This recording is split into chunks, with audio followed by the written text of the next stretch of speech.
Hello everyone, welcome back to Sydney and Starlet, and if you're new here, welcome, enjoy the videos. So today me and Sydney are going to be reading the very last 5-minute princess story in this book. So let's begin. So we have done quite a lot. Now we are going to go all the way to page 173, which is where our bookmark is. Wow. What is this? The little mermaid. Ariel to the rescue. Let's begin. Oh, Eric, this is so wonderful, Ariel said excitedly as she twirled around the ballroom with her prince. I can dance with you and see the ocean. Do you miss your friends? He asked. Sometimes, Ariel replied a bit sadly, but I love being with you. Bright and early the next morning, Prince Eric saw Ariel walking along the beach. He caught up to her, and they strolled together along the sand. The prince knew Ariel was hoping to visit Flounder and Sebastian, as well as her other friends from the sea, but they were nowhere to be found. Eric and Ariel watched the waves crash onto the shore. It's rough out there today. If I were a fish, I think I might be too scared to come close to shore, the prince said gently. Don't worry, Ariel. We'll figure out a way to bring together the land and sea. At dusk, Ariel went to Eric. I was thinking about what you said earlier, she said. I want to show you something. Ariel led the prince to the quiet lagoon they had rowed in long ago. Do you think my friends would feel safer visiting me here? She asked. Eric rubbed his chin. Maybe. He had an idea, but he wanted to make sure it would work before he said anything to Ariel. A few weeks later, Eric found Ariel walking along the beach again. Come with me, he said. I have a surprise for you. He took her to the lagoon. The first thing Ariel noticed was that it now had a big wall around it. The wall would keep out dangerous sea creatures, such as sharks, but it also had a gate so that Ariel's friends could enter the lagoon. In fact, Flounder, Scuttle, and Sebastian were there to greet her.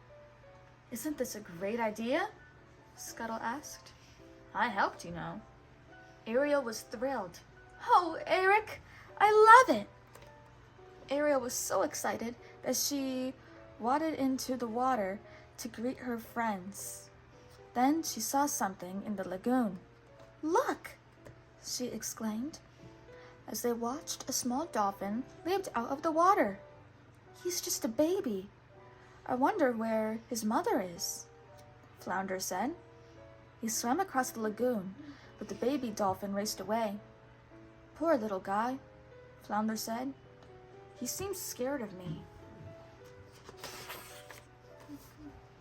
But the princess wouldn't give up.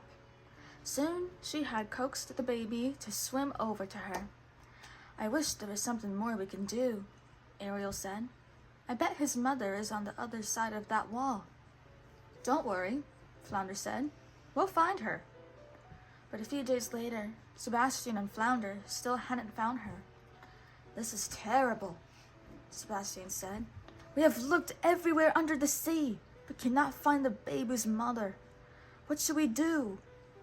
Ariel looked at the little dolphin. Tomorrow she would ask more of her friends from under the sea to help search. Later that night, Ariel awoke to the sound of thunder. From the palace, she saw big waves crashing on the shore. Eric joined her. Are you worried about that baby dolphin? He asked. He must be terrified, Ariel replied. We need to go to him. Eric followed Ariel into the stormy night. When they arrived at the lagoon, Flounder was trying to calm the frightened baby dolphin. Ariel climbed onto the lagoon wall and called to the sea creatures. "Help me, please! I am Ariel, princess of the seas. I need my father, King Triton." A whale was the first to respond. Then a school of fish flashed their fins. "Thank you," the princess shouted.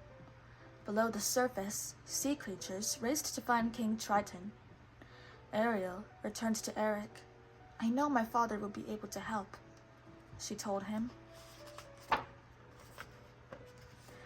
While they waited, Eric jumped into the sea and led the dolphin to calmer waters.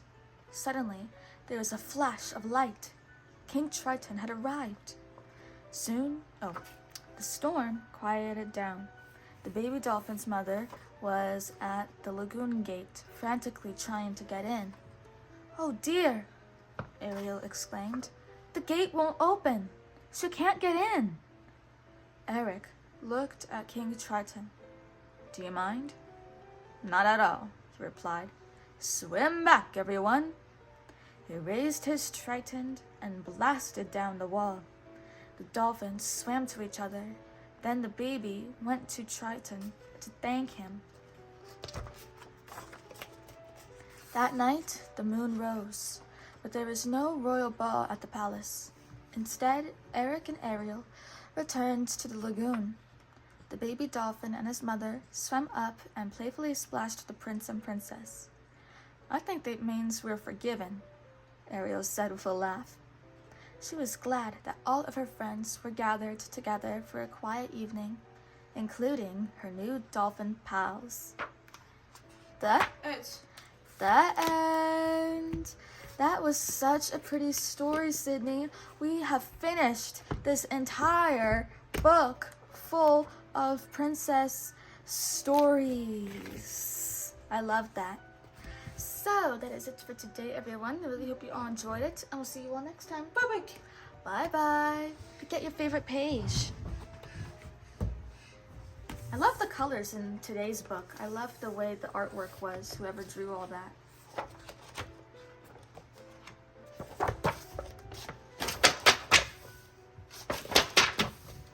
Look at how pretty. See a drag. Oh, never mind.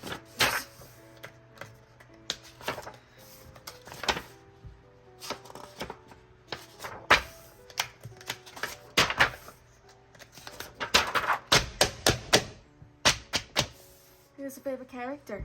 Ariel. Ariel. Bye-bye. Ariel. Ariel.